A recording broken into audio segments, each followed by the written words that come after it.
तुम्हाला वाटत असेल इथं काय चाललंय नक्की, चला पहिल्यापासून सांगतो. तर आज पॉवर लिफ्टिंग इव्हेंट होता, तिथं मी आलो होतो. आपली वेट कॅटेगरी चालू होण्यासाठी खूप टाइम होता, म्हणून आम्ही आलो होतो शॉर्मा खायला. पण तेवढंच समजलं की माझी लिफ्ट आहे, म्हणून मला काही खाताच आलं नाही. आणि मग या व्हायब्रेशनच्या मशीनवर चढलो आणि हे बघा, पहिली लिफ्ट मी दिली 160 किलो, एकदम इझी गेलं.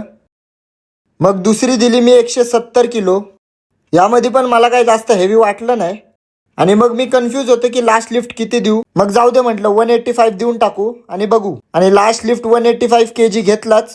पण हा नो लिफ्ट होता, कारण ह्याच्यामध्ये डेप्थ नव्हती. काय विषय नाही, पुढच्या वेळेस अजून हेवी मारल आणि अजून डेप्थ वरती काम करेल.